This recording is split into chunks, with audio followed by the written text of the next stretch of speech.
আসসালামু আলাইকুম ওয়া রাহমাতুল্লাহি ওয়া বারাকাতুহু। মহান আল্লাহ রব্বুল ইজ্জত ওয়াল জালাল, তার দরবারে লাখো কোটি শুকর আদায় করি যে মহান আল্লাহ তাবারক ওয়া তাআলা কোরআন শরীফের এ বিশাল মাহফিল, গোটা বিশ্বে কোরআন শরীফ তাফসীরের সর্বশ্রেষ্ঠ মাহফিল চট্টগ্রাম ইসলামী সমাজ কল্যাণ পরিষদ কর্তৃক আয়োজিত চট্টগ্রাম আউটার স্টেডিয়ামে এ বিশাল জনসমুদ্রে আমরা শরীক হতে পেরে আল্লাহ পাকের দরবারে নত শিরে শুকরিয়া জ্ঞাপন করছি, পড়ছি আলহামদুলিল্লাহ। মহব্বতের সাথে জোরে সোরে আল্লাহ রাব্বুল ইজ্জতের দরবারে তার প্রশংসা আদায় করে নিলাম। তিনি দয়া করে সমস্ত ষড়যন্ত্রের জালকে আপন কুদরতে টুকরা টুকরা করে ছিন্ন ভিন্ন করে ইসলামের বিজয়, কোরআনের বিজয় চট্টগ্রামবাসীর গলায় বিজয়ের মালা পরিয়ে দিয়েছেন। আল্লাহ পাক কোরআন শরীফের মধ্যে ইরশাদ করেছেন, ইউরিদুনা লিইউতফিউ নূরাল্লাহি বিআফওয়াহিহিম ওয়াল্লাহু মুতিম্মু নূরিহি ওয়ালাউ কারিহাল কাফিরুন। ওরা চায় মুখের ফু দিয়ে আমার ইসলামের আলোকে নির্বাপিত করে দেবে। আমি বুঝতে পারছি মাইকে অসুবিধা হচ্ছে, ধৈর্য ধরুন, ধৈর্য ধরুন। মাইকের অপারেটর সংশ্লিষ্ট ব্যক্তিবর্গ ব্যবস্থা করবেন। আপনারা শুধু আল্লাহকে বলেন তিনি যেন দয়া করে মাইকের আওয়াজ সর্বত্র তার গোলামদের, বান্দা বান্দীদের শোনার জন্য সুযোগ করে দেন। ধৈর্য ধরতে হবে। তারপরেও বলে রাখি, কোন এলাকার মানুষ যদি শুনতে নাও পারেন, আল্লাহ না করুন শুনতে নাও পারেন, লক্ষ লক্ষ মানুষ শুনতেছে, তার ডিস্টার্ব করবেন না। অসংখ্য রেকর্ড হচ্ছে, tape recorder, audio video, CD VCD হচ্ছে, ঘরে বসে শুনতে পারবেন। যদি আজকে কেউ মাহরুম হন, আল্লাহ যেন কাউকে মাহরুম না করেন, বলেন আমিন। ডিস্টার্ব করবেন না, শুনলে ডিস্টার্ব করবেন। আল্লাহ পাক তৌফিক দান করুন ধৈর্য ধরার, বলি আমিন। মাইকের কাজে নিয়োজিত ব্যক্তিবর্গ, আপনারা ঘুরে ঘুরে কষ্ট করে খোঁজ খবর রাখেন কোথায় মাইক হাত উঁচু করে যেখানে মানুষ হাত নাড়ে সেই সব এলাকায় কি হয়েছে চোখ রাখুন এবং ব্যবস্থা গ্রহণ করুন। তো আল্লাহ পাক বলছেন ওরা চায় মুখের ফু দিয়ে শুনতে পারবেন, থামেন, শুনতে পারবেন, অপেক্ষা করেন। আল্লাহ পাক বলছেন মুখের ফু দিয়ে ওরা আমার আলোকে নির্বাপিত করতে চায়, কিন্তু আমার আলোকে তারা নির্বাপিত করতে পারবে না। আমি আমার দ্বীনকে পূর্ণতা দান করব। জোরে বলেন আলহামদুলিল্লাহ। কবি বলছেন, সতে জাকা রহা হ্যায় আজল সে তা ইমরোজ, সতে জাকা রহা হ্যায় अज़ल से ता इमरोज, चरागे मुस्तफा भी से शरारे बुलाबिस। সেই আবহমান কাল থেকে শুরু করে মুহাম্মদ সাল্লাল্লাহু আলাইহি সাল্লামের চেরাগকে, ইসলামের আলোকে নিভিয়ে দেওয়ার জন্য আবু জাহেলের গোষ্ঠীরা চিরকাল চেষ্টা করেছে। আল্লাহ পাক তাদের এই বাতিলের সৃষ্ট টর্নেডো, গর্কি, জলোচ্ছ্বাস, ঘূর্ণিঝড়কে সবকিছু উপেক্ষা করে মুহাম্মদ সাল্লাল্লাহু আলাইহি ওয়াসাল্লামের ইসলামের, আল্লাহর ইসলামের চেরাগকে, বাতিকে জ্বালিয়ে রেখেছেন জ্বলছে, জ্বলবে, কিয়ামত পর্যন্ত কেউ নিভাতে পারবে না।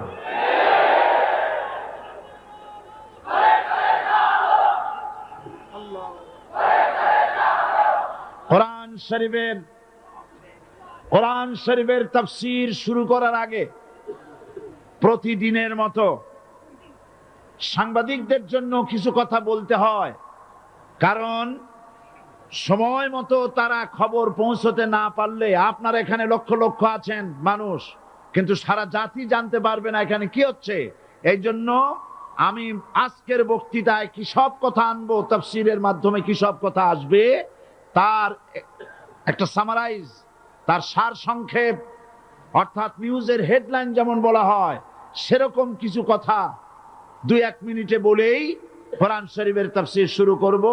বেমাশিয়াতিল্লাহ, বিইজনিল্লাহ, বেফাদলিল্লাহ। সেই কথাগুলি হচ্ছে, এই পৃথিবীতে নবী রাসূলগণের আগমন ঘটেছিল, উদ্দেশ্য ছিল এই আল্লাহর জমিনে আল্লাহর মানুষের উপরে আল্লাহর বিধান কায়েম করা। এটাই ছিল নবীদের আগমনের উদ্দেশ্য। আর শয়তানের আগমনের উদ্দেশ্য ছিল আল্লাহর বিধানের পরিবর্তে ধর্ম নিরপেক্ষ মতবাদ কায়েম করা। এজন্যে পৃথিবীর কোন নবী, কোন রাসূল ধর্ম নিরপেক্ষ ছিলেন না, সবাই ছিলেন ধর্মের পক্ষে। রাসূলুল্লাহর অসংখ্য সাহাবীদের মধ্যে একজন সাহাবীও ধর্মের ব্যাপারে নিরপেক্ষ ছিলেন না। গোটা বিশ্বের সমস্ত মুহাদ্দিস, মুফাসসির এবং বড় বড় ওলামা, পীর বুজুর্গ, এমন একজন লোক পাওয়া যাবে না যিনি ধর্মনিরপেক্ষ মতবাদের অনুসারী ছিলেন। তাই ধর্মনিরপেক্ষ মতবাদের অনুসারী হওয়ার অর্থই হচ্ছে পবিত্র কোরআন হাদিসের সরাসরি অমান্য করা এবং আল্লাহ ও তার রাসূলের সাথে বিদ্রোহ ঘোষণা করার শামিল। ধর্মনিরপেক্ষ মতবাদ শয়তানের আবিষ্কৃত মতবাদ বলেই দুনিয়ার অধিকাংশ ইহুদি, খ্রিস্টান, মুশরিকরা এই মতবাদের অনুসারী। ইসলাম সম্পর্কে অনভিজ্ঞ পৃথিবীর কিছু কিছু মুসলিম দেশের কিছু কিছু নামধারী মুসলমান ধর্মনিরপেক্ষ মতবাদের ষড়যন্ত্রে পা দিয়েছে। আল্লাহ তাদেরকে রক্ষা করুন। আমরা বলি আমিন, সবাই বলি আমিন। বিশ্বের সমস্ত বিধানগুলোতে সেকুলারিজম, ধর্মনিরপেক্ষ মতবাদের অর্থ করা হয়েছে ধর্মহীনতা এবং ধর্ম বিরোধিতা। এর বাস্তব দৃষ্টান্ত আমরা দেখতে পাই বর্তমান যে সরকার আছে, তাই সেই সরকারের আমলের ভিতরে আমরা এই জিনিসটা দেখতে পাই। সত্য কিনা বলেন? সত্য কিনা বলুন? এই দলটির নাম ছিল আওয়ামী মুসলিম লীগ। এই দলটির নাম ছিল কি? আওয়ামী মুসলিম লীগ। তখন তারা নারায়ে তাকবীর, আল্লাহু আকবার ধ্বনি দিত, স্লোগান দিত, কিন্তু ধর্মনিরপেক্ষ মতবাদ দলীয় আদর্শ হিসাবে গ্রহণ করার কারণে নারায়ে তাকবীর, আল্লাহু আকবার এই স্লোগান তারা বর্জন করেছে। 1972 সনে যখন তারা ক্ষমতায় এলেন, তখন সংবিধানের শিরোনামে মুসলিম প্রথা সিদ্ধ বিসমিল্লাহির রহমানির রহিম তারা পরিত্যাগ করেছিল। সমস্ত বিশ্ববিদ্যালয়ের মনোগ্রাম থেকে ইকরা বিসমি রাব্বিকাল্লাযী খালাক রব্বি জিদনি ইলমা এটাকে তারা বাদ দিয়েছিল। সলিমুল্লাহ মুসলিম হল এই নাম থেকে মুসলিম শব্দ বাদ দিয়েছিল। নজরুল ইসলাম কলেজের নাম থেকে ইসলাম শব্দ বাদ দিয়ে শুধু নজরুল কলেজ করেছিল। এগুলি অসত্য না সত্য? বর্তমান এই সরকার ধর্মনিরপেক্ষ হওয়ার কারণে ইসলাম এবং মুসলিম বিদ্বেষী, তার অসংখ্য প্রমাণ এই জাতির কাছে রয়েছে। দেশের শ্রেষ্ঠ সন্তান হচ্ছে আলেম ওলামা, পীর বুজুর্গ। বলেন সুবহানাল্লাহ। দেশের শ্রেষ্ঠ সন্তান পীর মাশায়েখ আলেম ওলামাদের বিরুদ্ধে কোন জায়গায় কোনো দুর্ঘটনা ঘটলেই তাদেরকেই দায়ী করা হয়। হরকুতুল জিহাদ, লাদেন বাহিনী, তালেবান নাম করে আলেমদেরকে গ্রেফতার করে এই সরকার পুলিশ দিয়ে নির্যাতন করেছে সরকার। একথা সর্বজনবিদিত যে সন্ত্রাস এবং হত্যা ধর্ষণের 90% অনুষ্ঠিত হয় কলেজ বিশ্ববিদ্যালয় পড়ুয়াদের মধ্য থেকে, আর চরিত্র সৃষ্টির শ্রেষ্ঠ কারখানা মাদ্রাসাগুলি এই সরকার একটা একটা করে বন্ধ করার পরিকল্পনা গ্রহণ করেছে। মাদ্রাসা শিক্ষাকে সংকুচিত করে ফেলছে। শুধু তাই নয়, দেশে অসংখ্য ভালো মন্দ পত্রিকা আছে, আরো রয়েছে ফুটপাতের অসংখ্য অশ্লীল ম্যাগাজিন, পর্ণ পত্রিকা। দেশের অধিকাংশ জাতীয় দৈনিকগুলো হিন্দুস্তানের টাকায় পরিচালিত এবং এগুলি হচ্ছে ইসলামের চরম বিদ্বেষী। সরকার সেগুলিরই পৃষ্ঠপোষকতা করছে, আর্থিক সাহায্য দিচ্ছে, বিজ্ঞাপন দিচ্ছে। আর অন্যদিকে এদেশের মুসলিম জাতিসত্তার প্রতীক, স্বাধীনতা, সার্বভৌমত্ব, অখণ্ডত্বের অতন্দ্র প্রহরী, জননন্দিত 12 কোটি মুসলমানের কলিজার সাথে সম্পর্ক দৈনিক ইনকিলাব পত্রিকাকে বন্ধ করার ষড়যন্ত্র হিন্দুস্তানের গোলাম সরকার হাতে নিয়েছে।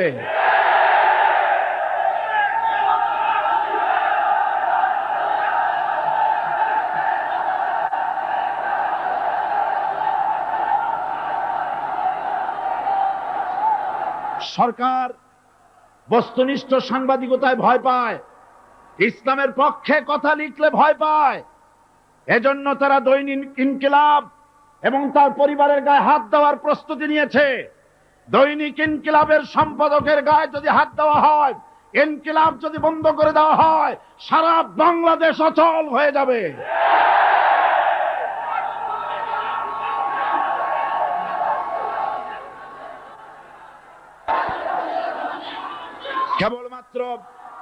কেবলমাত্র ইসলামী রাষ্ট্র ব্যবস্থাই পারে হত্যা, ধর্ষণ, চুরি, ডাকাতি, জেনা, ব্যভিচার থেকে রক্ষা করে একটি সন্ত্রাসমুক্ত সমৃদ্ধ একটি বাংলাদেশ উপহার দিতে পারে কেবলমাত্র ইসলামী রাষ্ট্র ব্যবস্থা।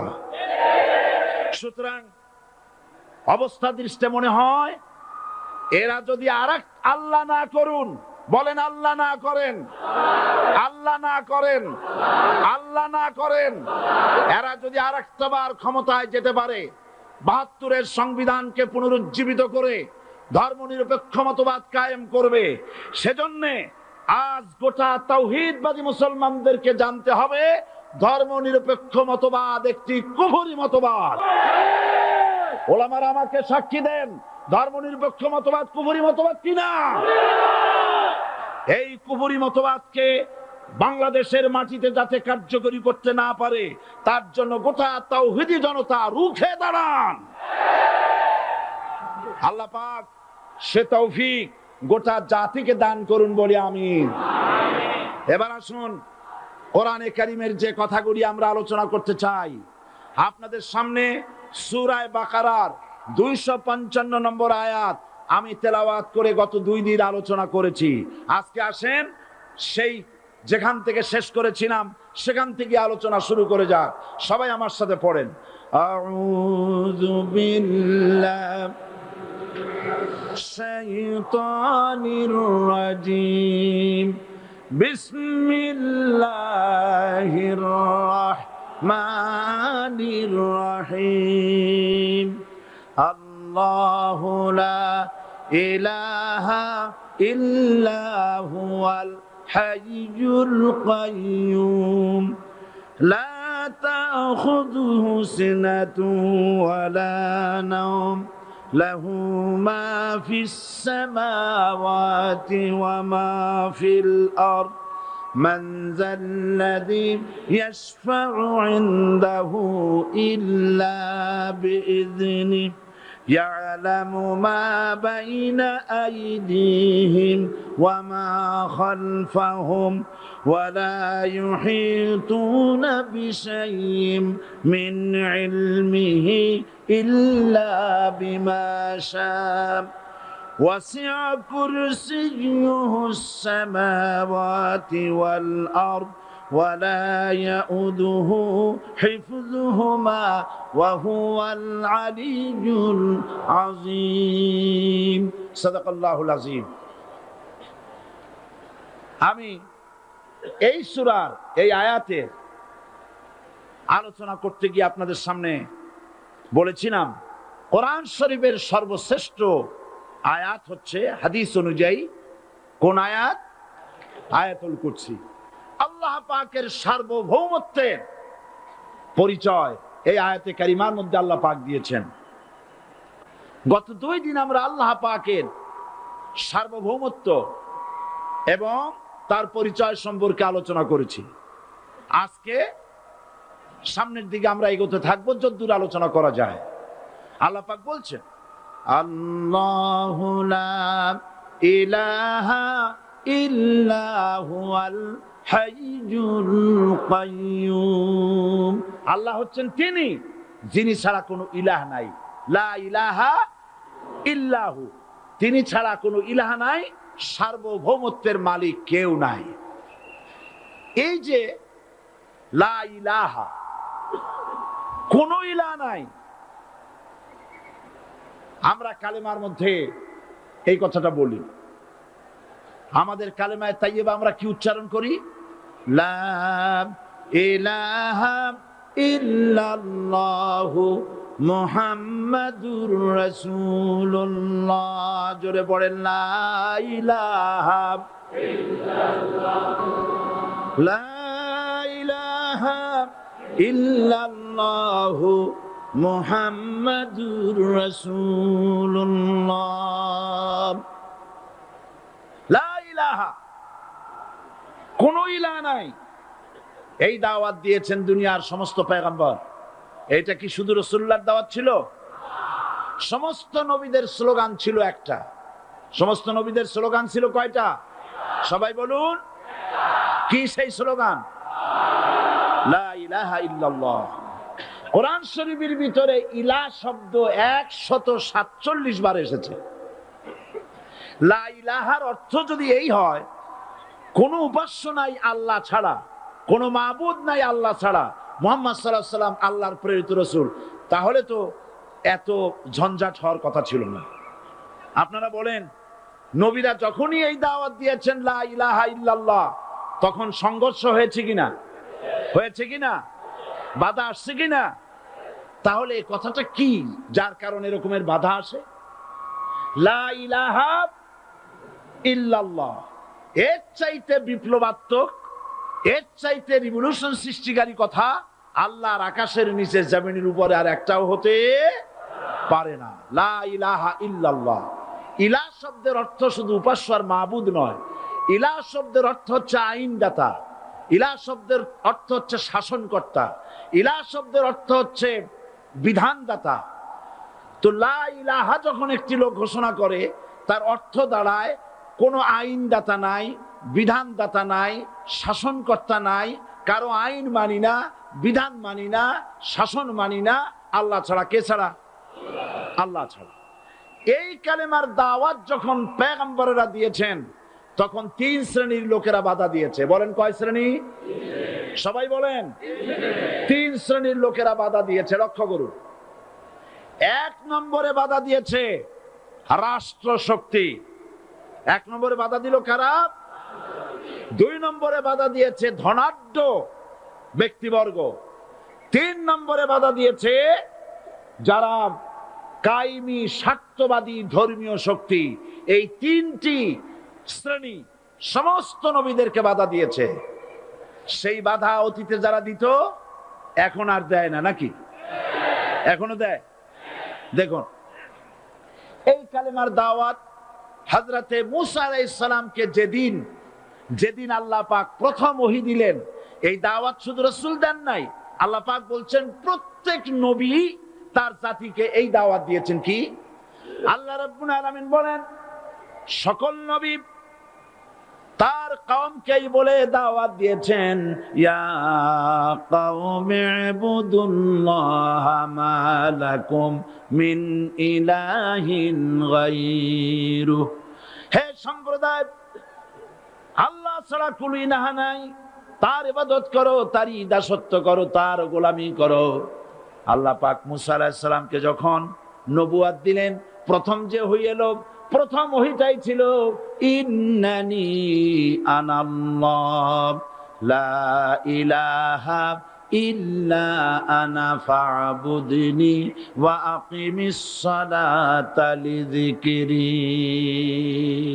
নিশ্চয়ই আমি আল্লাহ, আমি ছাড়া কোন ইলাহ নাই, আইনদাতা নাই, বিধানদাতা নাই, সুতরাং আমার দাসত্ব করো এবং আমার শরণার্থে নামাজকে প্রতিষ্ঠা করো।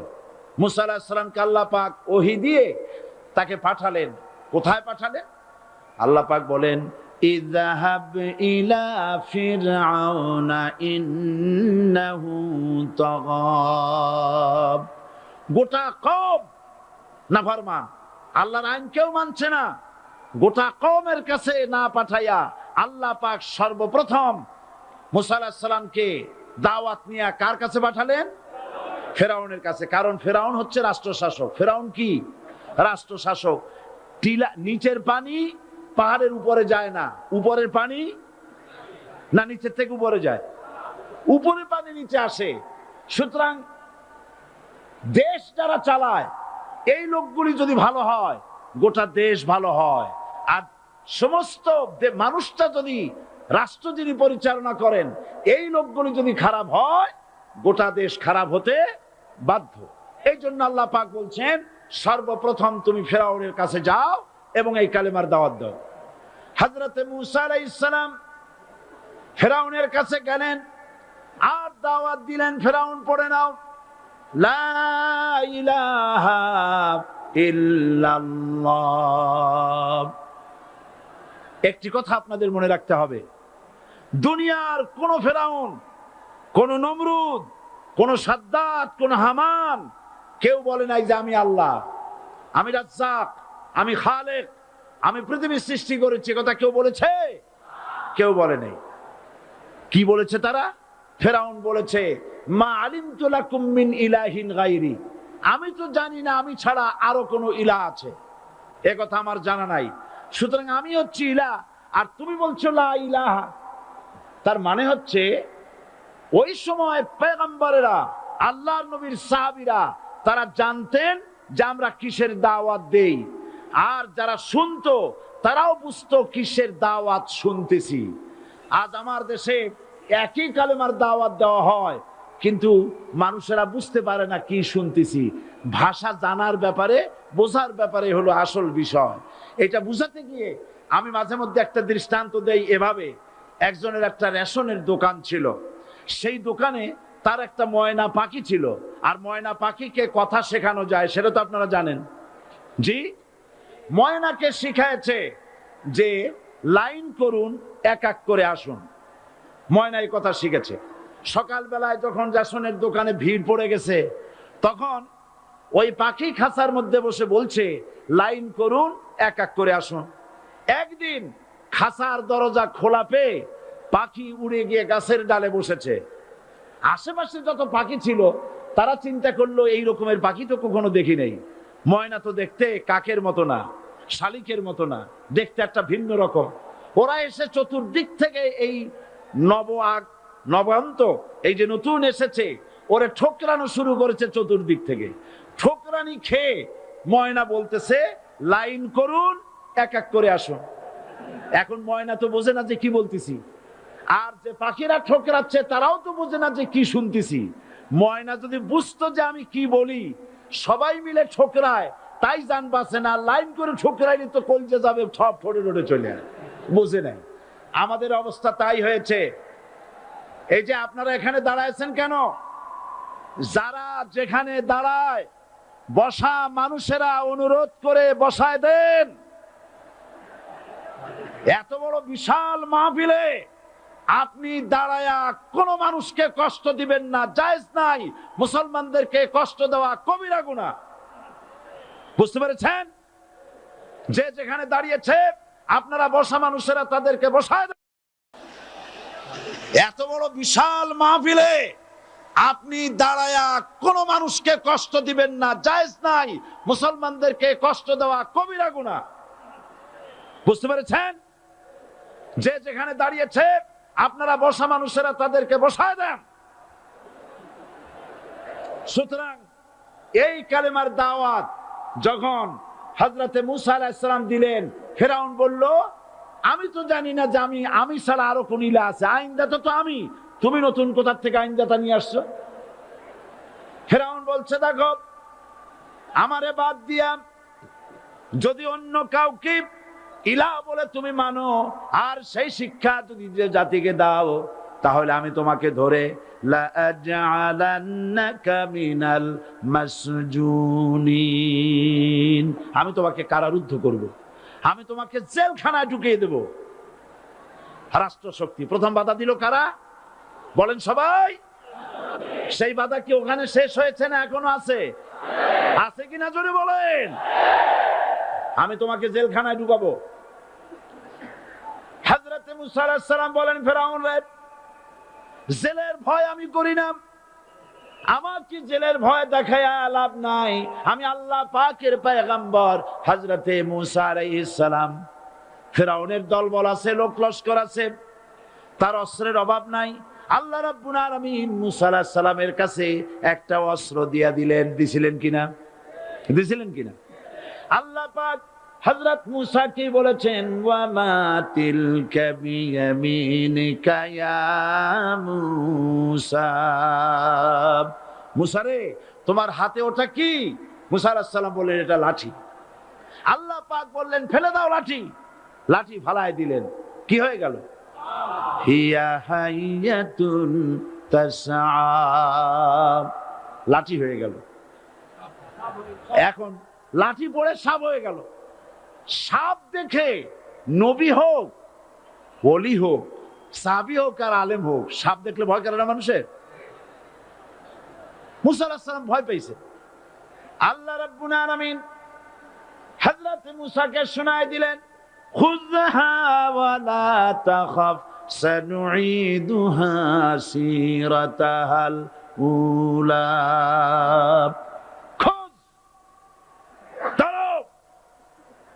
লা তাখাফ, ভয় পেও না। আল্লাহ বলছেন ধরো, ভয় পেও না। ধরার সঙ্গে সঙ্গে স্বাভাবিক অবস্থায় ফিরে আসবে, আবার লাঠি হয়ে যাবে। এখন আল্লাহ বলছেন ধরো, মুসা আলাইহিস সালাম কি ভয় পাওয়া উচিত হবে? আর উচিত হবে? মুসা আলাইহিস সালাম কি ভয় পাইছিলেন? কারণ হচ্ছে এই দুশমনের শক্তিটা খুব বড়ই দেখা যায়, মনে হয় যেন অনেক বড়, কি জানি কি। আল্লাহ পাক বলছেন, ইন্না কাইদাশ শায়তানে কানা দাঈফা, শয়তানের চক্রান্ত যতই তুমি মনে করো অনেক ষড়যন্ত্রের জাল বিস্তার হয়ে আছে, আল্লাহ কয় কিছুই না, দাঈফা, অত্যন্ত দুর্বল। আল্লাহ পাক বললেন ধরো। মুসা আলাইহিস সালাম সাপ ধরলেন, সঙ্গে সঙ্গে লাঠি হয়ে গেল। ফেরাউন বরদাস্ত করলো না, রাষ্ট্রশক্তির পক্ষ থেকে আক্রমণ শুরু হলো। অপরাধ কি? মুসা আলাইহিস সালামের অপরাধ কি? কি অপরাধ? মাশাআল্লাহ, বুঝতে পেরেছেন। অপরাধ হচ্ছে তিনি বলেছেন লা ইলাহা, জোরে বলেন লা ইলাহা ইল্লাল্লাহ। এই কালেমাকে আজ আমরা ভিক্ষার বুলি বানাইছি। এটা হলো সার্বভৌমত্বের বুলি, এটা হচ্ছে আল্লাহ পাকের সার্বভৌমত্বের কথা। আজ আমরা মানুষের কাছে আমরা শুনি, মানুষেরা ভিক্ষা চায়, লা ইলাহা ইল্লাল্লাহ, এক মুঠ চাউল দেন, লা ইলাহা ইল্লাল্লাহ 10 খান পাই দেন। এই হচ্ছে কালেমার জিকির। আবার কেউ কেউ জিকির করতেছে লা ইলাহা আস্তে, ইল্লাল্লাহ জোরে, এমন জোরে কলব সাফ করে, কলব তাতে থাকলেও পারে গেলেও পারে। এই কালেমার জার, এর আঘাত পয়গম্বররা মেরেছেন। হযরতে মুসা আলাইহিস সালাম যখন বলেছেন লা ইলাহা ইল্লাল্লাহ, এই ধাক্কা ফেরাউন বরদাস্ত করতে পারে নাই। দরিয়ায় নীলের ভিতরে আল্লাহ পাক ডুবায়ে শেষ করে দিয়েছেন, দেন নাই? হযরতে মুসা আলাইহিস সালাম তার উম্মতেরা দরিয়ার পাশে বসে দ্বীনি কথাবার্তা বলতেছেন। এমন সময় ফেরাউন, তার শত্রু হচ্ছে মুসা আলাইহিস সালাম। শত্রু কেন? মুসা কি ফেরাউনের পাকা ধানে মই দিয়েছে নাকি? বলেন আপনারা। তার হালের গরু পিটায় মারছে নাকি? অপরাধ হলো তিনি আল্লাহর জমিনে আল্লাহর আইন প্রতিষ্ঠার কথা বলেছেন। এই শুধুমাত্র এই অপরাধে ফেরাউন তার দলবল নিয়ে 3 দিক থেকে আক্রমণ করেছে। মুসা আলাইহিস সালামের উম্মতেরা ভয় পেয়ে গেছেন। তারা বলছেন ইন্না লামুদরাকুন, আমরা পাকড়াও হয়ে গেছি। 3 দিকে সারাশি আক্রমণ, 3 দিকে শত্রু, একদিকে দরিয়া, পালাবার রাস্তা আছে? হযরত মুসা আলাইহিস সালাম ভয় পেয়ে গেলেন, সারেন্ডার করলেন না। হযরত মুসা আলাইহিস সালাম বললেন কাল্লা, কখনো নয়, ভয় পাওয়ার কোনো কারণ নাই। রব্বি সায়াহদিন, অবশ্যই আমার রব আমার জন্য রাস্তা করে দিবেন। ভয় পাইও না, আমার রব রাস্তা করে দিবেন। আল্লাহ রাব্বুল আলামিন হযরত মুসা আলাইহিস সালামকে অর্ডার করলেন, হাতের লাঠি দিয়া দরিয়ার উপরে আঘাত করো। হযরত মুসা আলাইহিস সালাম দরিয়ার উপর আঘাত করলেন। রাস্তা ছিল দরকার একটার, এক বাড়িতে আল্লাহর হুকুমে লাঠি দিয়ে একটি আঘাত করার সঙ্গে সঙ্গে হযরত মুসার তার সঙ্গী সাথী দরিয়া পার হওয়ার জন্য দরিয়ার মধ্য দিয়ে আল্লাহ 12টা রাস্তা পয়দা করে দিলেন। সে আল্লাহ আছে না নাই? এত আসতে বলেন কেন? ভয় পাওয়ার কারণ আছে? রাষ্ট্র শক্তি বাধা দিয়েছে সমস্ত নবীদেরকে। কেন? নবীদের চরিত্র খারাপ? জোরে বলেন, নবীদের চরিত্র খারাপ? নবীদের চাইতে মাসুম বেগুনাহ উন্নত চরিত্রের মানুষ আল্লাহর আকাশের নিচের জমিনের উপরে আর হয় নাই। তোমরা যে সামনে তাদের পিছনে দৌড়াও, অমুকের সৈনিক, নেতা নেতা করে মরো, এইসব নেতা যাদের পিছনে দৌড়াও, এই নেতাগুলি, আমি জিজ্ঞেস করি আপনাদেরকে, এই নেতাগুলি জীবনে একবারও জেনা করে নাই? এ ব্যাপারে অনুসারীরা আপনারা কি নিশ্চিত? মিথ্যা কথা জীবনেও কয় নাই, প্রতারণা করে নাই, ঠাট্টা করে নাই, বিদ্রুপ করে নাই, মদ খায় নাই, মানুষ হত্যা করে নাই। কিসের নেতা? নেতা হচ্ছেন সেই ব্যক্তি যিনি বলেছেন, ও আমার স্ত্রীরা, ও আমার সাহাবীরা, রাতের আধারে আমার মধ্যে যা আচরণ দেখতে পাও, দিনের আলোতে আমার মধ্যে যা দেখতে পাও, সবগুলি খুলে খুলে মানুষের কাছে বলে দাও। তার নাম বিশ্বনবী মুহাম্মদ রাসূলুল্লাহ সাল্লাল্লাহু আলাইহি ওয়াসাল্লাম।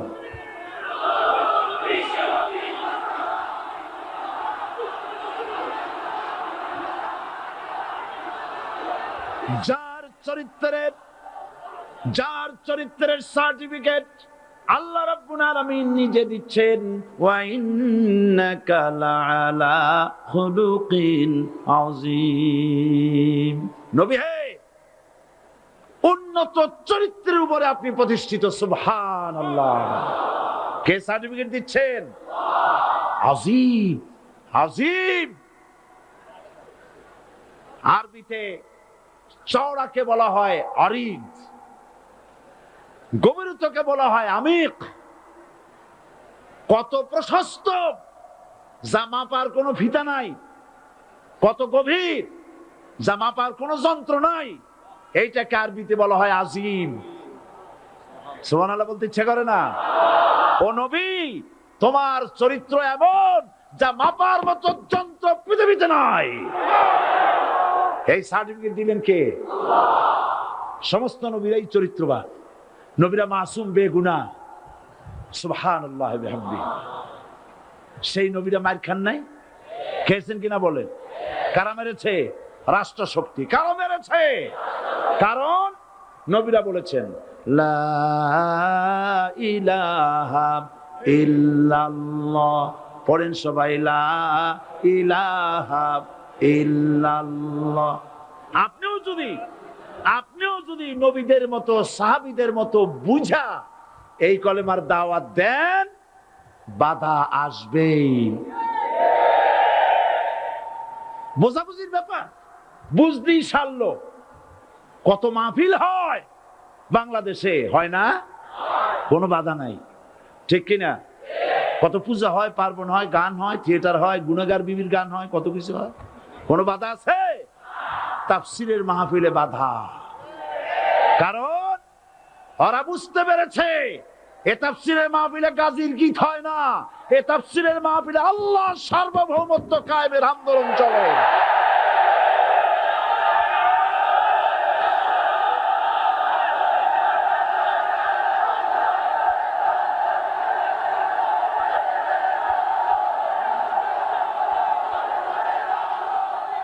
এবার দেখুন, এবার কলেমা বোঝেন, কালেমা বুঝুন। বঙ্গভবনের সামনে দাঁড়াইয়া, গণভবনের সামনে দাঁড়িয়ে আপনি যদি কালেমার জিকির করতে থাকেন, লা ইলাহা ইল্লাল্লাহ, লা ইলাহা ইল্লাল্লাহ, লা ইলাহা ইল্লাল্লাহ, লা ইলাহা ইল্লাল্লাহ, 2-1 ঘন্টা, 2-4 ঘন্টা, দেখবেন অফিসাররা এসে বলবে, না জানি কোন খাজা বাবা আসছে, আসেন আসেন, নিয়ে খাইতে দেবে, হাদিয়া দেবে। যেহেতু যিনি পড়তেছেন উনি বোঝেন না কি বলতেছেন, আর যারা দাওয়াত দিয়ে নিয়ে গেল ওরা টের পায় নাই যে কি কি শুনে দাওয়াত দিতেছে।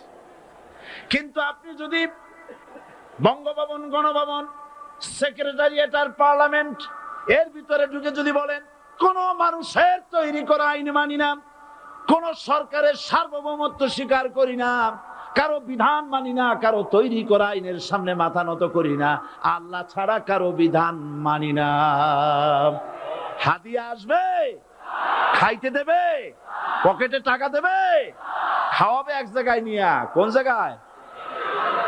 লাল দালানে।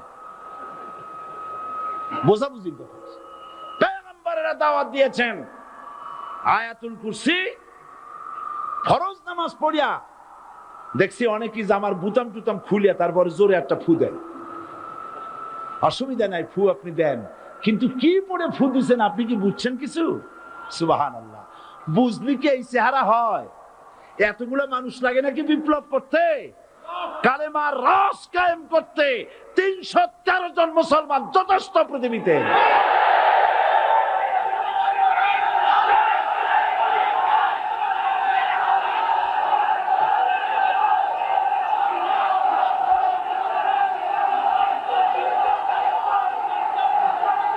আল্লাহ পাক কোরআনে কারীমের মধ্যে আল্লাহ পাক বলেছেন, এমন একজন নবী পাঠাই নাই, ইয়া হাসরাতান আলাল ইবাদ, বান্দার উপরে আফসোস।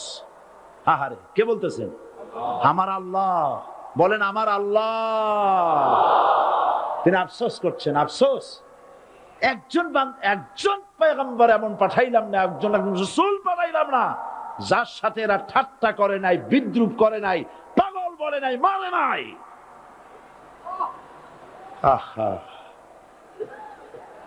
অপরাধ আল্লাহর সার্বভৌমত্ব প্রতিষ্ঠার অপরাধ। হযরত ইব্রাহিম আলাইহিস সালাম তিনি যখন এই কালেমার দাওয়াত দিয়েছেন নমরুদের বিরুদ্ধে, নমরুদ বলেছে, মান আশাদ্দু মিন্না কুওয়া, আমার চাইতে শক্তিশালী আর কে আছে? আনা রব্বুকুমুল আলা, আমি তোমাদের বড় প্রভু। নাউজুবিল্লাহ। কই থেকে একটা তুমি বলছো লা ইলাহা ইল্লাল্লাহ, আমি তো ইলাহ। হযরত ইব্রাহিম আলাইহিস সালাম কি কালেমার দাওয়াত পেশ করার অপরাধে অগ্নিকুণ্ডের ভিতরে ফালাবার ব্যবস্থা হয়ে গেছে। আল্লাহ পাক সব ঘটনা কোরআনে বলে দিয়েছেন কিনা বলেন? কেন বললেন এই সমস্ত কথা? এই জন্য বলেছেন, ফেরাউন মরে যাবে, নমরুদ মরে যাবে, কিন্তু তাদের প্রেতাত্মারা যুগে যুগে তারা বেঁচে থাকবে। আগুনের ভিতরে ফালাবার ব্যবস্থা হয়েছে। আল্লাহ পাক বলে দিয়েছেন, আমার রাস্তায় যদি চেষ্টা করো, জিহাদ করো, আমার সাহায্য তোমরা পাবে। ওয়া কানা হাক্কান আলাইনা নাসরুল মুমিনিন, মুমিনদেরকে সাহায্য করা আমি আল্লাহর জন্য ওয়াজিব। সুবহানাল্লাহ বলবেন না? আলহামদুলিল্লাহ বলবেন না? আমার জন্য ওয়াজিব মুমিনদেরকে সাহায্য করা। ইব্রাহিম আলাইহিস সালামকে আগুনে ফালানো হচ্ছে। হযরত জিবরাইল বলেন, ইব্রাহিম, তোমাকে আগুনের ভিতরে ফেলানো হতেছে, আমার কাছে সাহায্য চাও, আমি তোমারে বাঁচায় দেব। হযরত ইব্রাহিম আলাইহিস সালাম তিনি বললেন, জিবরাইল, আমার পরীক্ষা চলতেছে, আমাকে ডিস্টার্ব করো না, আমি তোমার কাছে সাহায্য কেন চাইবো? আমি তো এমন কোন অন্ধ আল্লাহর ইবাদত করি না যিনি তার বান্দার দুঃখ দুর্দশা নিজের চোখে না দেখেন। পরীক্ষা পাস করছে না? পাস করছেন কিনা? হযরত ইব্রাহিম বলেন, শোনো জিবরাইল, আমি যদি আগুনের ভিতরে পড়ে যাই আর আগুনে পুড়ে যদি ভস্ম হয়ে যায়, আমার আল্লাহ যদি এতে খুশি হন, তাহলে আমি আমার রব্বুল আলামিনকে খুশি করার জন্য এভাবে 1000 বার পুড়তে আমি রাজি আছি। ইব্রাহিম আলাইহিস সালাম আগুনের ভিতরে পড়ে গেলেন। আল্লাহ রাব্বুল আলামিন আগুনের প্রতি নোটিশ করে দিলেন, ইয়া নারু কুনি বারদাও ওয়া সালামান আলা ইব্রাহিম। আগুন, আমার ইব্রাহিমের জন্য শান্তিদায়ক, ঠান্ডা হয়ে যা। ইব্রাহিম আলাইহিস সালাম জ্বলছেন, পুড়ে গেছেন। নমরুদ তার প্রাসাদের ছাদে বসে ইব্রাহিম আলাইহিস সালামের পোড়া দৃশ্য দেখে আনন্দ করবে, আগুনের দিকে তাকায় দেখে ইব্রাহিম আরামে বসে আছেন। পোড়া তো দূরের কথা, জামাও পড়ে নাই।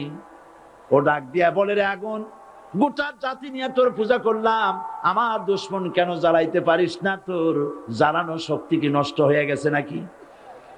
আগুনের ভিতর থেকে আওয়াজ বেরিয়ে এলো, নমরুদ, আমার ভিতরে দাহ্য শক্তি, জ্বালানো শক্তি আছে কি নাই যদি প্রমাণ করতে চাও, টেস্ট করতে চাও, তুই নিজে আয়, তোরে সুদ্ধা তাম দুনিয়া জ্বালাই দিতে পারি, ইব্রাহিমের এক গাছা পশম জ্বালাইতে পারি না।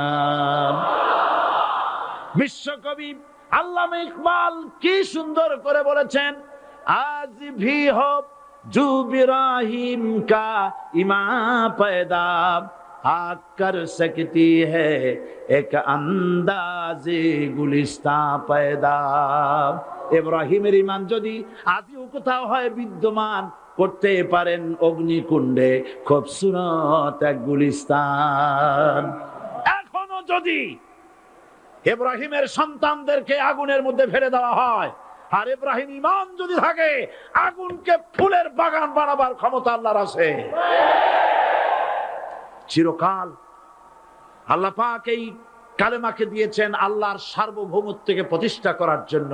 আয়াতুল কুরসি শুধু পড়ে বুকে ফু দেওয়ার জন্য নয়, পড়েন আমার সাথে, আল্লাহু লা ইলাহা ইল্লাহু আল হাইয়ুল কাইয়্যুম। দুনিয়ার সমস্ত পয়গম্বর অত্যাচারিত হলেন, শুধু তাই নয়, বিশ্ব নবী আখিরি জামানার পয়গম্বর নবী মুহাম্মদ রাসূলুল্লাহ সাল্লাল্লাহু আলাইহি ওয়াসাল্লাম জাতির কাছে আসলেন। তিনি এসে বললেন, ইয়া আইয়ুহান নাস কুলু লা ইলাহা ইল্লাল্লাহ। প্রথম দাওয়া শুনছেন কথা? রাসূলুল্লাহ বলছেন, ও জাতি, আমার রাসূল তো মক্কার রাসূল না শুধু, মদিনার রাসূল না শুধু, আরবি ভাষা ভাষীদের রাসূল না শুধু, আমার নবী কি নবী? চিল্লায় বলেন। তাই তিনি বলেছেন, ও বিশ্বের মানবতা, বিশ্বের মানব গোষ্ঠী, যদি মুক্তি পেতে চাও, নাজাত পেতে চাও, উচ্চারণ করো, বিশ্বাস করো, আমল করো, বলো লা ইলাহা ইল্লাল্লাহ। জোরে পড়েন, লা ইলাহা ইল্লাল্লাহ, লা ইলাহা ইল্লাল্লাহু মুহাম্মাদুর রাসূলুল্লাহ। আবু জাহেল বুঝছিল কলেমার অর্থ? কথা বলেন না কেন? আবু জাহেল বুঝছিল? উতবা, সাইবা, মুগিরার গোষ্ঠীরা বুঝছিল? বুঝেছে। তারপরে তারা চিন্তা করলো যে সর্বনাশ তো করছে, লা ইলাহা, কোন ইলাহ নাই, আইনদাতা নাই, বিধানদাতা নাই, তাহলে আমরা কি ঘরে বসে বসে কি করব? উনি নতুন একজন ইলাহ নিয়ে আসছে, আল্লাহ ছাড়া কোন ইলাহ নাই, তাহলে আমাদের কাজটা কি? প্রথমে তারা চেষ্টা করলো যে একটু দেখি নরম নরম ভাবে হয় নাকি। চলে গেল আবু তালেবের কাছে, আছে না হাদিসে, বলল আবু তালেব তুমি তো কুরাইশদের নেতা, তোমার ভাইয়ের ছেলে কয়টাই কি? কি আশ্চর্যজনক কথা, লা ইলাহা ইল্লাল্লাহ, আল্লাহ ছাড়া কোনো ইলাহ নাই, তা আমরা করব কি? তোমার ভাতিজাকে বুঝাও লা ইলাহা ইল্লাল্লাহর দাওয়াত বন্ধ করে দিক, এর বিনিময়ে টাকা লাগে টাকা দেব, সোনা লাগে সোনা দেব, যত সুন্দরী মেয়ে চায় তাও দেব, নেতৃত্ব চায় তাও দেব, তবু যেন কালেমার দাওয়াত না দেয়। আসিনেকা হাদিসে আছে কিনা? নবীজি যখন বাড়ি ফিরলেন, চাচা আবু তালেব নিজের কলিজার টুকরা সন্তান হযরত জাফর আলীর চাইতে তিনি ভালোবাসতেন কলিজার মতো করে মুহাম্মদ সাল্লাল্লাহু আলাইহি সাল্লামকে। বলছে বাবা এমন কথা কেন বলো যাতে লোকেরা খেপে যায়, এই কথাগুলি বলো না, ওরা আমার কাছে এই সব প্রস্তাব দিয়ে গিয়েছে। রাসূলুল্লাহ প্রস্তাব শুনে এগ্রি করলেন। জি, আমার নবী বলেন ও আমার চাচা আবু তালেব প্রস্তাবকারীদেরকে শুনিয়ে দিন। হুজুরের সাথে তখন অনেক লোকজন নাকি, অনেক অস্ত্রপাতি, কিচ্ছু নাই, আল্লাহর শক্তি ছাড়া কিছুই না। আমার নবী বলেন ও আমার চাচা আবু তালেব প্রস্তাবকারীদেরকে শুনিয়ে দেন, যেটা দেওয়া সম্ভব সেটা তো দূরের কথা, যেটা দেওয়া সম্ভব নয় তাও যদি তারা দিতে পারে আমারে, যেমন আকাশের সূর্যটা ধরে এনে ওরা যদি আমার ডান হাতে তুলে দেয়, আকাশের পূর্ণিমার চাঁদটা ধরে যদি বাম হাতে আমার তুলে দেয়, এর বিনিময়ে এক মুহূর্তের জন্য তাওহীদের দাওয়াত আমি বন্ধ করে দেব না। সুবহানাল্লাহ।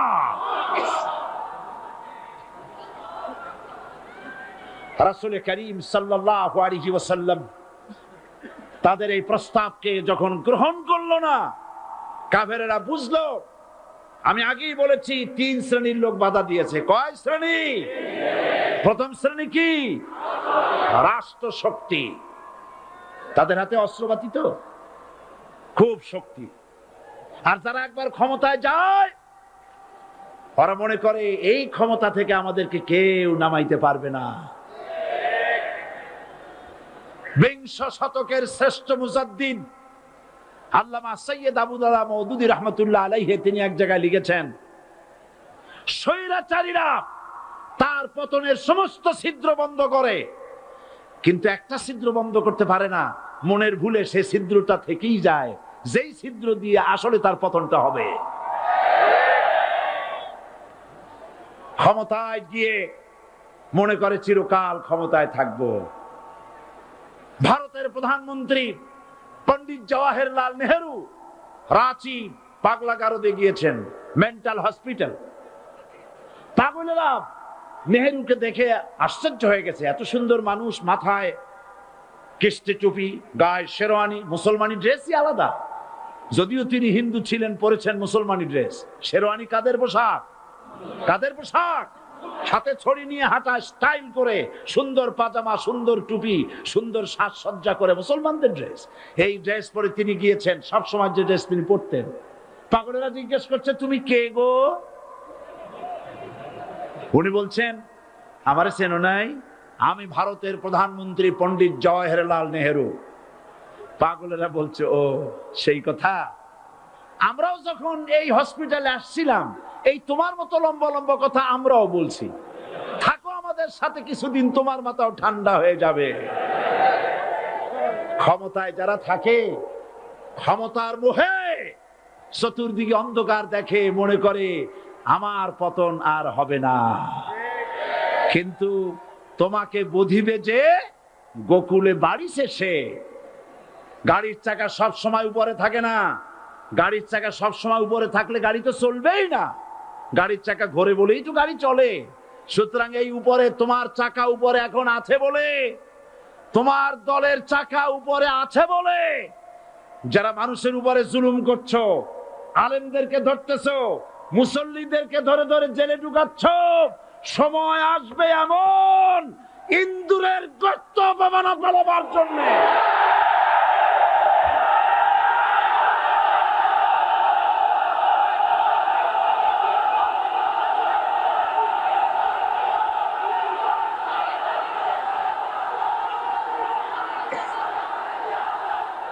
জাহেলের গোষ্ঠী, আবু জাহেলের গোষ্ঠী মনে করেছে সোজা আঙ্গুলে ঘি যখন উঠলো না, আঙ্গুল বাঁকা করতে হবে। শুরু হয়ে গেল অত্যাচার, শুরু হয়েছে না? হযরত সুমাইয়া রাদিয়াল্লাহু তাআলা আনহা কি নির্মম ভাবে, নিষ্ঠুর ভাবে তাকে শহীদ করা হলো। খাব্বাব, খুবাইব, হযরত খাব্বাব রাদিয়াল্লাহু তাআলা আনহুকে দেখে হযরত ওমর একদিন বলছিলেন, খাব্বাব তোমার পিঠে এত গর্ত কেন? এত গর্তওয়ালা পিঠ আর এত চিকুন কোমর আমি তো জীবনেও দেখিনি। হযরত খাব্বাব বলেছেন, ওমর জানো না, ইসলাম কবুল করার অপরাধে, কালেমা পড়ার অপরাধে কাফির বেঈমানেরা আমাকে মারধর করেছে। যখন আমি তাদের মারে কালেমা ছাড়ি নাই, তখন আগুন জ্বালায়া আগুনের আংটার উপরে, আংটা আগুনের উপরে আমাকে চিৎ করে শোয়ায়া, আমি যেন নড়াচড়া করতে না পারি সেজন্য আমার বুকের উপরে পাথর চাপা দিয়ে রেখেছে। আগুনে গোশত পুড়ে পুড়ে আগুন ভিতরে ঢুকেছে, গায়ের রক্ত আর চর্বি গলে গলে পড়ে আগুনগুলো নিভেছে। ওই পিঠে যে গর্ত হয়েছে আজও পর্যন্ত সেই গর্ত মিটে যায় নাই। হযরত খাব্বাব রাদিয়াল্লাহু তাআলা আনহু বলছেন, বুখারী শরীফে হাদিসে ভাবে এসেছে, ওয়ান খাব্বাব বিন আরিত রাদিয়াল্লাহু তাআলা আনহু আন্নাহু ক্বাল শাকাউনা ইলা রাসূলিল্লাহি সাল্লাল্লাহু আলাইহি ওয়াসাল্লাম ওয়া হুয়া মুতাওয়াসসাদুন বুরদাতুন লাহু ফি জিল্লিল কাবা। আমি গেলাম রাসূলুল্লাহর কাছে, যে দেখি হুজুর বাইতুল্লাহ শরীফের ছায়ায় আরাম ফরমাচ্ছেন। আমি কাছে গিয়া বললাম, আলা তাস্তানসিরু লানা আলা তাদউ লানা ইয়া রাসূলুল্লাহ, হে রাসূল আপনি কি আমাদের জন্য দোয়া করবেন না? আপনি কি আমাদের জন্য আল্লাহর কাছে সাহায্য প্রার্থনা করবেন না? মার খেয়ে খেয়ে তো শেষ হয়ে গেলাম। শুনতেছেন আপনারা? আল্লাহর নবী উঠে বসলেন, বললেন, খাব্বাব শোনো, তোমাদের আগে যারা এই পৃথিবীতে এসেছিলেন দ্বীনের দাওয়াত দেওয়ার জন্য, সমকালীন রাষ্ট্র শক্তি তাদেরকে ধরতো, ফায়ুখাজুর রাজুলু ফায়ুহফারু লাহু ফিল আরদ, তার জন্য তারে ধরে নিয়া মাটির মধ্যে গর্ত করত, ফায়ুজআলু ফিহা, এরপরে সেই গর্তের ভিতরে তাকে কোমর পর্যন্ত গেড়ে দিত। সুম্মা ইউতা বিল মানশার, এরপরে করাত আনা হতো, ফায়ুদাউ আলা রাসিহি, এরপরে করাতটা মাথার উপরে রাখা হতো, ফায়ুজআলু নিসফাইন, এরপরে করাত দিয়া চিরে চিরে জীবিত মানুষটাকে দ্বিখণ্ডিত করে ফেলে দিত। মা ইয়াসুদ্দুহু যালিকা আন দীনি, এত কষ্ট দেওয়ার পরেও, এত জুলুম করার পরেও দ্বীনের দায়ীদেরকে এক চুল পরিমাণ আল্লাহর রাস্তা থেকে তারা সরাই দিতে পারে নাই। ওয়াল্লাহি, ও খাব্বাব, আমি আমার আল্লাহর নামে কসম করি। ও মুসলমান, কে কসম করতেছে?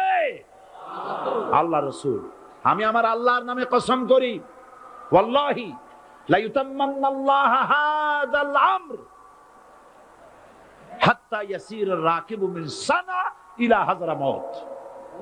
সেদিন বেশি দূরে নয়, ইয়েমেনের রাজধানী সানা থেকে শুরু করে সৌদি আরবের হাযরামাউত পর্যন্ত হাজার হাজার মাইল, এই দীর্ঘ পথে যুবতী নারী তার সৌন্দর্যের পশ্চা নিয়া, আর ধনাঢ্য ব্যক্তিরা, সওদাগরেরা তাদের টাকা পয়সা নিয়া একাকে নিয়ে অথবা দলবদ্ধ ভাবে মানুষেরা যাতায়াত করবে।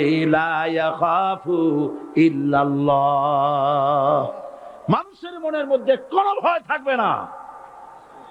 এমন একটা সময় আসবে, ওয়ালাকিন্নাকুম তাস্তাজিলুন, অথচ তোমরা বড্ড তাড়াহুড়ো করছো। তাড়াহুড়ো করো না, অপেক্ষা করো, ধৈর্য ধরো, মার খাও, জেলে যাও, শহীদ হও, আল্লাহর রাজ কায়েম হবেই হবে।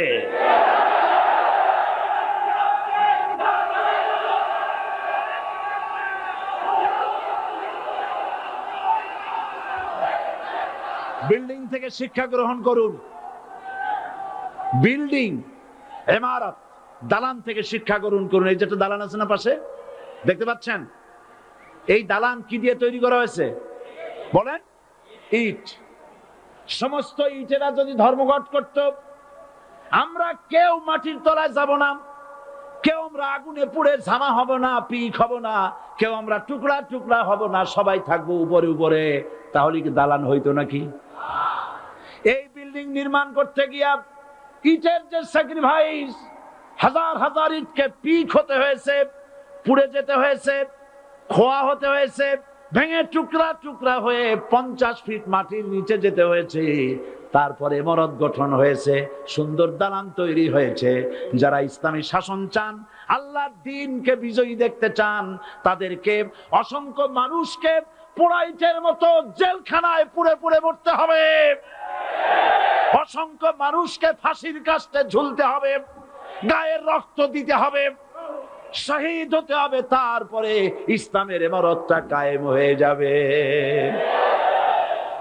শায়ের কবি কি সুন্দর করে বলছেন, কবি সুন্দর করে বলছেন, ये शहादत गाहे उल्फत में कदम रखना, ये शहादत गाहे उल्फत में कदम रखना, लोग समझते हैं आसा है मुसलमान होना। মানুষেরা মনে করে মুসলমান হওয়া খুব সহজ জিনিস। না, মুসলমান হওয়ার অর্থ হলো শাহাদাতের ঈদগাহে শামিল হয়ে যাওয়া।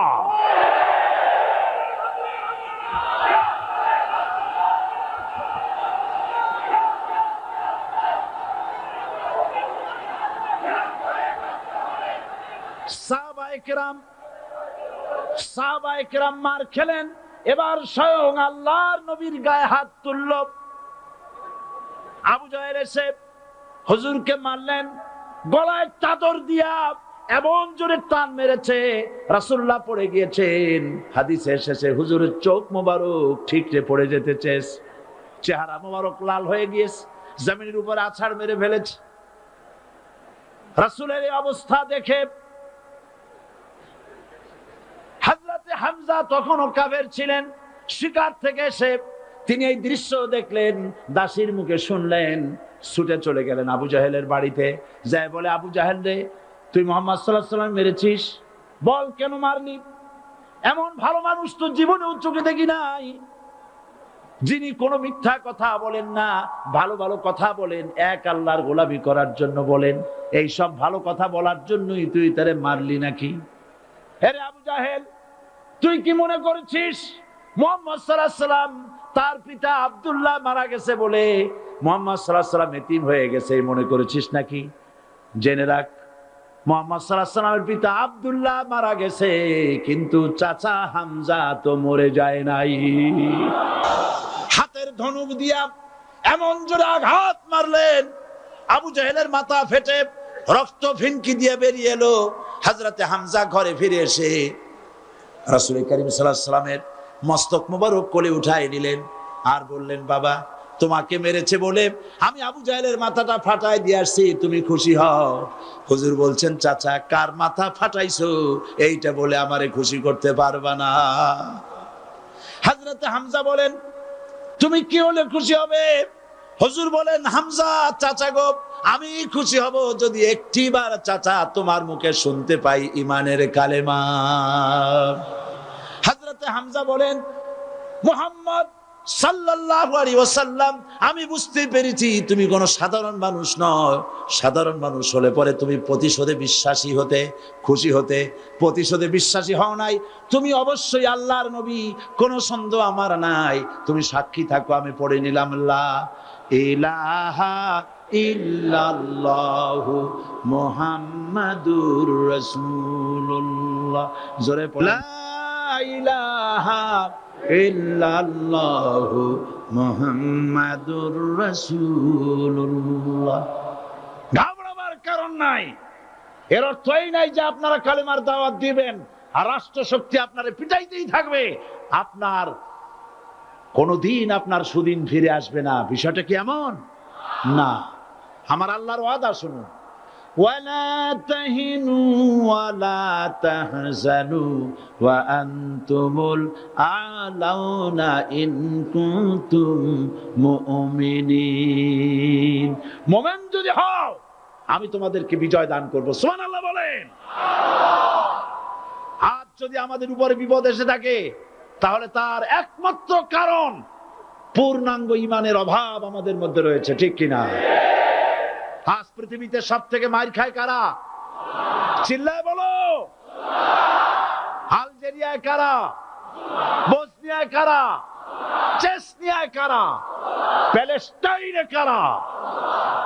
আহা, প্যালেস্টাইনের মুসলমানদেরকে মেরে মেরে শেষ করে দিল। দেখছেন ছবিতে না? দেখেন না? প্যালেস্টাইনের মুসলমানদের যখন মারা হচ্ছে, বাংলাদেশের প্রধানমন্ত্রী তখন আমেরিকায় ক্লিনটনের সঙ্গে কথা বলতেছেন। তিনি ক্লিনটনের কাছে তার পিতৃ হত্যার জন্য দায়ী সাজাপ্রাপ্ত 3 জন ব্যক্তিকে ফেরত চাচ্ছিলেন। আমার দৃষ্টিতে এটা কোনো অপরাধ নয়। সন্তান তার পিতার প্রতি আকর্ষণ থাকবেই। আমার আপত্তি সেখানে আপনি প্রধানমন্ত্রী শুধু শেখ পরিবারের প্রধানমন্ত্রী নন, শুধু আওয়ামী লীগের প্রধানমন্ত্রী হওয়া উচিত নয় আপনার। আপনি পৃথিবীর দ্বিতীয় বৃহত্তম বাংলাদেশের 12 কোটি মুসলমানের প্রধানমন্ত্রী। পিতৃ হত্যার আসামি ফেরত চাইলেন, কিন্তু বিল ক্লিনটনের আশ্রয় প্রশ্রয় লালিত পৃথিবীর অসভ্য জাতি সন্ত্রাসী ইহুদিরা প্যালেস্টাইনের মুসলমানদেরকে পাখির মতো গুলি করে হত্যা করছে। আপনি কেন জবাব চাইলেন না?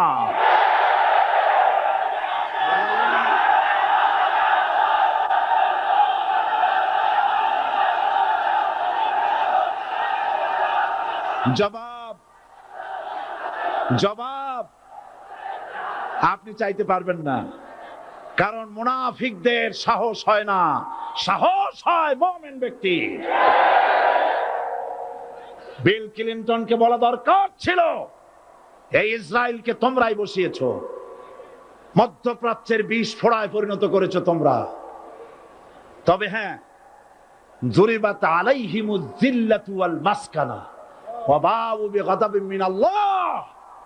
আল্লাহর গজব আসবে, ইহুদিরা পৃথিবী থেকে নিশ্চিহ্ন হবেই হবে ইনশাআল্লাহ। দেখেছেন তাকায়া প্যালেস্টাইনে ইসরায়েলিরা হেলিকপ্টার, গানশিপ, কামান, বোমা নিক্ষেপ করছে, আর প্যালেস্টাইনের শিশু কিশোর যুবকেরা ইহুদিদের নিক্ষিপ্ত বোমা আর কামানের মোকাবেলা করতেছে পাথর দিয়ে। আমি আমার অন্তরের অন্তঃস্থল থেকে ধন্যবাদ জানাই, মোবারকবাদ জানাই খালিদ বিন ওলীদের উত্তরসূরি, খাব্বাব খোবাইবের উত্তরসূরি প্যালেস্টাইনের ওই সব যুবকদেরকে যারা কাফের বেঈমান ইহুদিদের মোকাবেলা করতেছে ইট আর পাথর দিয়ে। আর আমি আমার অন্তরের অন্তঃস্থলের সমস্ত ঘৃণা দিয়ে আমি ধিক্কার জানাই পৃথিবীর মুসলিম শাসকদেরকে, যারা মুসলমানদের মার দেখে চুপ করে যারা বসে আছে।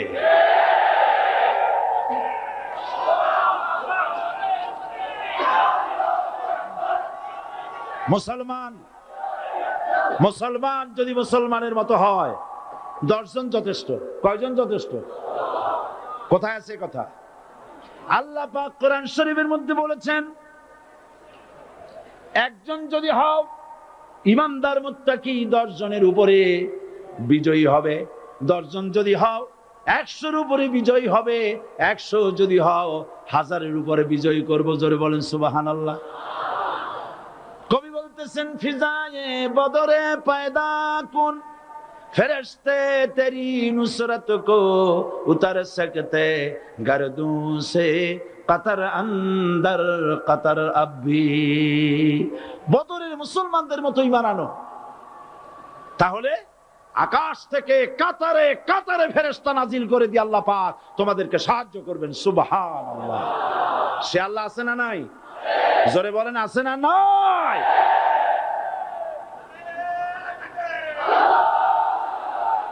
সেই আল্লাহ রাব্বুল আলামিন কোরআনে কারীমের ভিতরে আয়াতুল কুরসির মধ্যে বলে দিয়েছেন আল্লাহু লা ইলাহা ইল্লাহুল হাইয়ুল কাইয়্যুম। প্রাণ খুলে সবাই পড়েন, বসা মানুষ দাঁড়ানো মানুষ। আল্লাহু লা ইলাহা ইল্লাহুল হাইয়ুল কাইয়্যুম। আল্লাহ রাব্বুল আলামিন, তিনি ছাড়া কোনো ইলাহ নাই, তিনি সার্বভৌমত্বের মালিক, কেউ নাই আল্লাহ ছাড়া। এই কথা মানুষকে ঘোষণা করতে হবে। বাধা, এই কথা বললেই বাধা দেবে কয় শ্রেণীর লোক? 3 শ্রেণী। প্রথম শ্রেণী হচ্ছে কে? রাষ্ট্রশক্তি। আজও তারা বাধা দিচ্ছে। আল্লাহর আইন দিয়ে দেশ চালাও, তারা তাদের মন মর্জি মোতাবেক আইন দিয়ে দেশ চালাবে। আল্লাহ পাক বলছেন আলা আলাহুল খালকু ওয়াল আমরু, সৃষ্টি যার, আইন চলবে তার। কারো বাবার আইন চলতে পারে না, নিজেদের তৈরি করা আইন চলবে না। ইনিল হুকমু ইল্লা লিল্লাহ, একমাত্র আইন চলবে কার? এই আইন রাসূল করিম সাল্লাল্লাহু আলাইহি ওয়াসাল্লাম মদিনায় কোরআন দিয়ে প্রতিষ্ঠিত করেছিলেন। আল্লাহর বিধান, আল্লাহর সার্বভৌমত্ব কায়েম করেছিলেন। কোরআন সংবিধান হলো, চুরি বন্ধ হলো, ডাকাতি বন্ধ হলো, জেনা বন্ধ হলো, হত্যা বন্ধ হলো, ধর্ষণ বন্ধ হলো, সব কিছু বন্ধ হয়ে গিয়ে মুসলমানেরা শান্তি লাভ করলো, পৃথিবীর মানুষ শান্তি লাভ করলো। সুবহানাল্লাহি ওয়া বিহামদিহি। আজ মুসলমানেরা শত্রু চেনে না, বন্ধু চেনে না। বন্ধুকে বানায়েছে শত্রু, শত্রুকে বানায়েছে বন্ধু। কে বন্ধু কে শত্রু চিনাই দিবেন কে? আল্লাহ। বলেন কে দিবেন? আল্লাহ রাব্বুল আলামিন কোরআনে কারীমের মধ্যে পরিষ্কার করে বলেছেন লাতাজিদান্না শাদ্দান নাসি আদাওয়াতান লিল্লাযীনা আমানুল ইয়াহুদা ওয়াল্লাযীনা আশরাকু। আল্লাহ পাক বলছেন, হে রাসূল, মানুষের ভিতরে 2টা শ্রেণী মুমিনদের জন্য সবথেকে জঘন্য দুশমন। কয়টা শ্রেণী? 2টা। একটা হলো ইহুদ, আর একটা হলো মুশরিক। একটা হলো ইহুদি, আর একটা হলো মুশরিক। এটা হলো তোমাদের দুশমন। আর আজ আমাদের দেশে, পৃথিবীর বিভিন্ন দেশে মুসলমানেরা মুশরিকদের সঙ্গে সম্প্রীতি বাড়াচ্ছে, মুসলমানদের সাথে শত্রুতা বাড়াচ্ছে। আজ আমার দেশে পূজা পার্বণে বাধা নাই। পূজা পার্বণে বাধা আছে? পূজা পার্বণে বাধা নাই। বাধা কোথায়? কোরআন শরীফের তাফসীর মাহফিলে। কোরআনের তাফসীরের মাহফিলে বাধা দেওয়া হচ্ছে। গান বাজনায় 144 ধারা নাই, কিন্তু কোরআন শরীফের মাহফিলে 144 ধারা দেওয়া হচ্ছে। যারা দিচ্ছে তারা আবার ওমরাও করে, হজও করে। ওরা আমাদের বলে আমরা নাকি ধর্মের নামে রাজনীতি করি। বলে না? আমরা নাকি ধর্মের নামে রাজনীতি করি। আমি বলি ধর্মের নামে আমরা রাজনীতি করি না, আমরা ধর্মীয় রাজনীতি করি। কথাটা বুঝে আসছে কিনা? ধর্মের নামে রাজনীতি তো সেই ব্যক্তি করে 1996 সনের নির্বাচনের আগে যিনি মাথায় পট্টি বেঁধেছিলেন, যিনি শপথ গ্রহণের সময় হাতে তসবিহ পড়েছিলেন। ধর্মের নামে রাজনীতি তিনি করেছেন। আজ অনেকগুলি ডিগ্রি পেয়েছেন তিনি, অনেকগুলি ডিগ্রি পেয়েছেন। কয়টা? মুখস্থ হয়ে গেছে আপনাদের। শকুনেরা, শকুন যদি গরুর গোশত কিনে খাওয়া লাগতো, 80 টাকা কেজি দরে শকুনে এত গোশত কিনা খাইতে পারতো না। লেখাপড়া করে যদি ডিগ্রি নেওয়া লাগতো, এত ডিগ্রি কপালে জুটতো না। পয়সা দিয়া ম্যানেজ করা ডিগ্রি। কিন্তু 9টা নিলে কি হবে? আসল ডিগ্রিটা এখনো বাকি আছে। আসল ডিগ্রি কোনটা?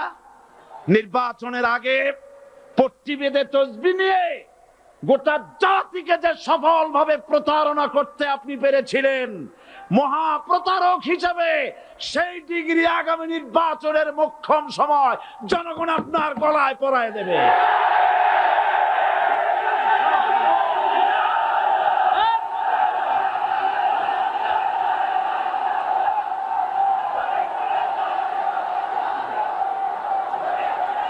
সুতরাং ধর্মের নামে রাজনীতি নয়, আমরা ধর্মীয় রাজনীতি করি, আমরা এই কোরআনের রাজনীতি করি। এই কোরআন নিয়ে বাঁচতে চাই, এই কোরআন নিয়ে মরতে চাই। এই কোরআন থেকে আমাদেরকে বিচ্ছিন্ন করতে চায় কাফের, বেঈমান, মুশরিকেরা।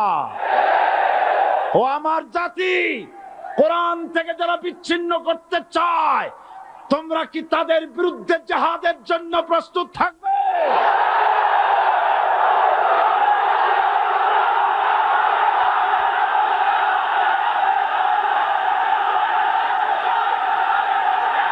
বসেন, বসেন, বসেন, বসেন, বসেন। আমি বুঝতে পেরেছি বিষয়টা কি। আসরের পরের থেকে বসা তো, সুযোগ পাইয়া খাড়া হইয়া কোমর সোজা করলেন। বসেন, সবাই বসেন, কোমর সোজা হয়ে গেছে, বসেন। এত বড় মাহফিল, জীবনে আর একটা পাবো নিশ্চয়তা আছে কি? জোরে বলেন, আছে? আজ আমাকে কথা বলতেই হবে ইনশাআল্লাহ, কারণ আগামীতে আবার আপনাদের সাথে দেখা হবে কিনা আমি জানি না। কথা বলতেই হবে। বসেন, কেউ দাঁড়িয়ে থাকবেন না। আমি দেখতে পাচ্ছি বাংলাদেশের ভাগ্য আকাশে উত্তর গগনে কালো মেঘ জমা হয়েছে, ঝড়ের পূর্বাভাস লক্ষ্য করছি। যদি মোকাবেলা করতে না পারেন সক্ষম ভাবে, এমন অন্ধকার গাঢ় কালো অমাবস্যার রাত আসতে পারে যার সুবে সাদেক হওয়া অসম্ভব। সুতরাং আপনারা কি কাপুরুষের মতো কাফের মুশরিকদের গোলামি করে মরতে চান? বিড়ালের মতো 500 বছর বেঁচে থাকার কোনো লাভ নাই। সিংহের মতো 1 ঘন্টা বাঁচতে চাই।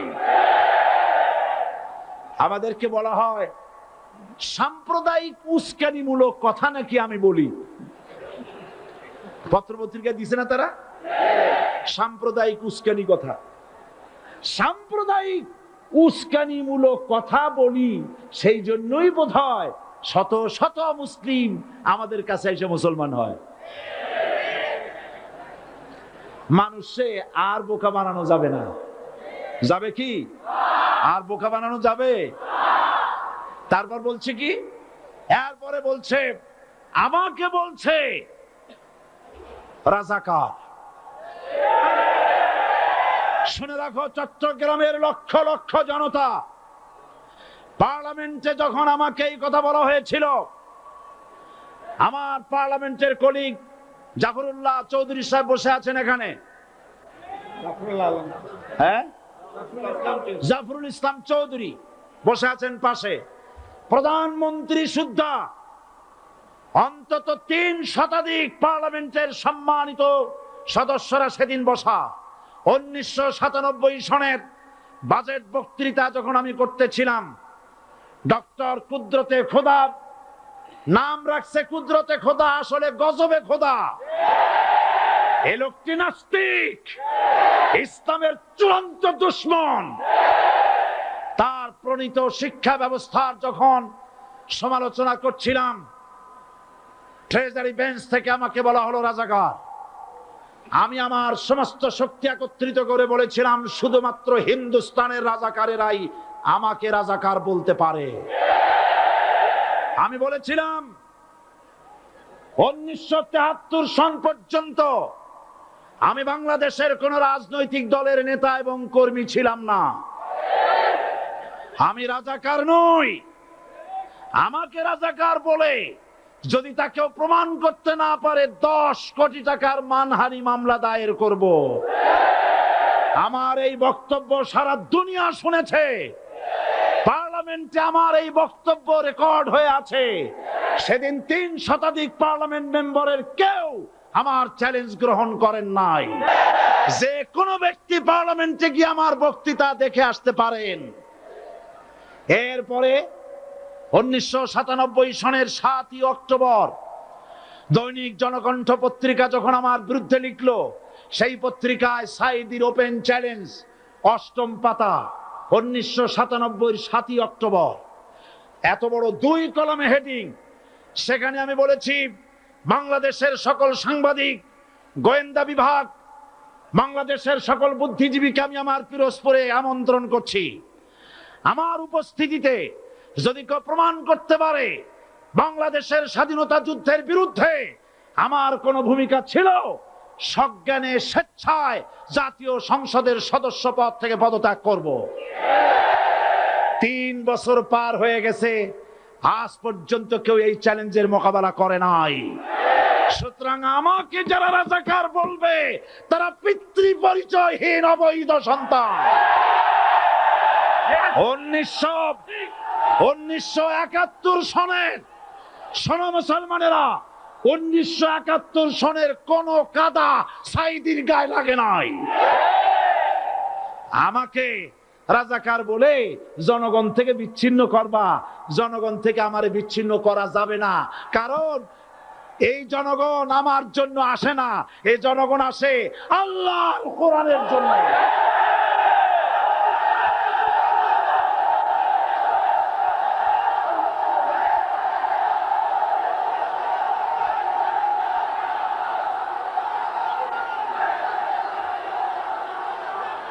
আজকে আর যারা ইসলামের কথা বলে, তারাই রাজাকার, তারাই মৌলবাদী। মৌলবাদী বললে আমরা অসন্তুষ্ট হই না, কারণ মৌলবাদী শব্দটা আসছে মূল থেকে। মৌল শব্দ এসেছে মূল থেকে। মূলবাদী তার মানে যারা মূলে আছে। মূল হলো কোরআন, মূল হলো হাদিস, মূল হলেন আল্লাহ, মূল হলেন আল্লাহ রসুল। আমরা আছি মূলে। এখন বলেন তো, মূলের শক্তি বেশি না আগার শক্তি বেশি? আমাদের যারা মৌলবাদী বলে ওরা হলো আগাবাদী। মূলে আছে কত কোটি? 12 কোটি। মূলে আছে কত কোটি? আর আমাদের যারা মৌলবাদী বলে, ওই থাকো গাছের আগায়, আমরা মূলে। লাফালাফি বেশি করবা না, 12 কোটিতে গাছের গোড়া আসতে নানা দেবে, মামু বাড়ি দিল্লি গিয়ে পড়বা, বাংলার জমিনে জায়গা হবে না। এ কথা বিশ্বাস করো। বাংলাদেশের মুসলমানদের শরীরে 1 বিন্দু রক্ত থাকতে শয়তানের তৈরি করা ধর্ম নিরপেক্ষ মতবাদ বাংলার জমিনে কায়েম হতে দেওয়া হবে না, হবে না।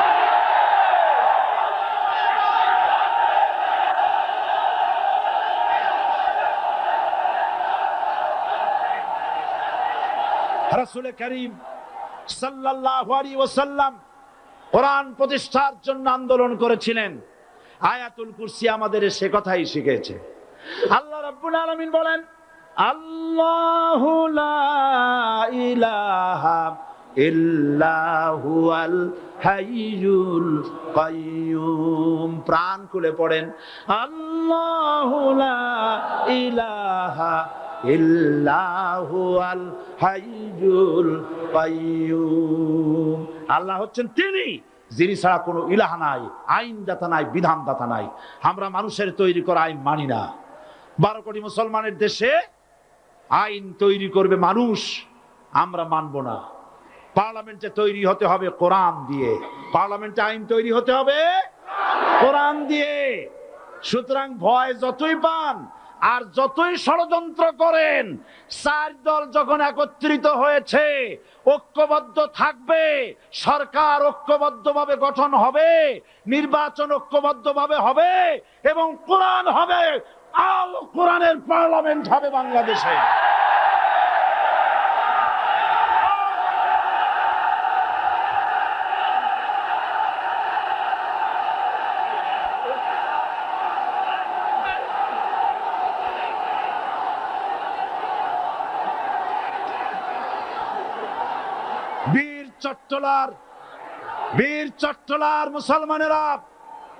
বীর চট্টলার মুসলমানেরা স্বাধীনতার ঘোষণা, এই চট্টগ্রাম থেকে স্বাধীনতার মহান ঘোষক প্রেসিডেন্ট জিয়াউর রহমান সাহেব দিয়েছিলেন।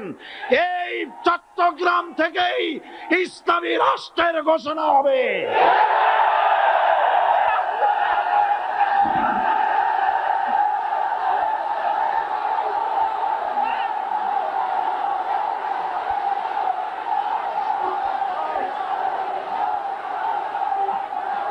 আশাবাদী আপনারা আপনারা অবশ্যই তা পারবেন। আমি 100% বিশ্বাস করি ইনশাআল্লাহ। কারণ যে ষড়যন্ত্রের মোকাবেলা করে স্থানীয় রাজনৈতিক দলের নেতৃবৃন্দ কোরআনের মাহফিল সিনায় এনেছেন, আমি প্রথম দিনই বলেছি চট্টগ্রাম তাফসিরুল কোরআন মাহফিল কোন রাজনৈতিক দলের প্রতিনিধিত্ব করে না। এটা কোন জামাত শিবিরের একক সম্পদ নয়, এটা চট্টগ্রামের মুসলমানদের কলিজার টুকরা তাফসিরের মাহফিল। সুতরাং এই মাহফিল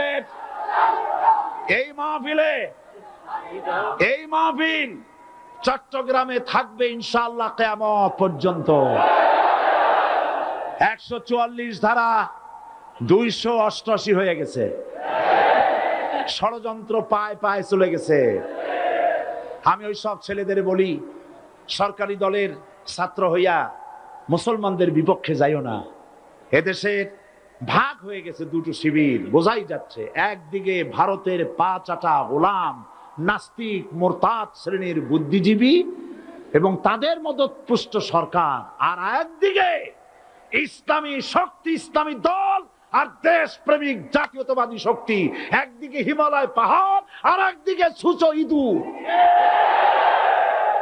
আল্লাহ বিজয় দেবে মুসলমানদের। কাদের বিজয় হবে? বাংলাদেশে কোরআনের রাজ কায়েম হোক, তাকে আপনারা চান? কারা কারা চান দুহাত উঁচু করে দেখান। দাঁড়াবেন না, দাঁড়াবেন না।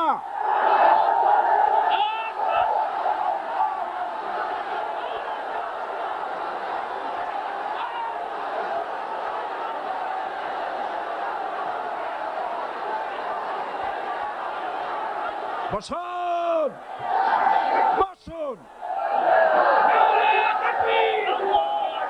আবার বসেন, বসুন।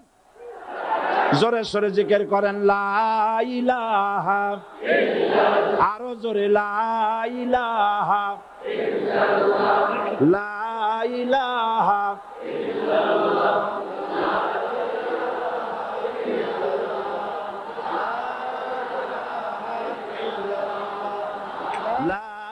ইলাহা ইল্লাল্লাহ, লা ইলাহা ইল্লাল্লাহ, লা ইলাহা ইল্লাল্লাহ মুহাম্মাদুর রাসূলুল্লাহ।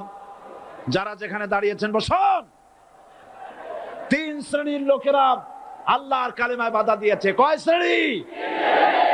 একটা হলো রাষ্ট্রশক্তি, 2 নম্বরে মনে আছে ধনাঢ্য পুঁজিপতির গোষ্ঠী, ওরাও বাধা দিয়েছে। কারণ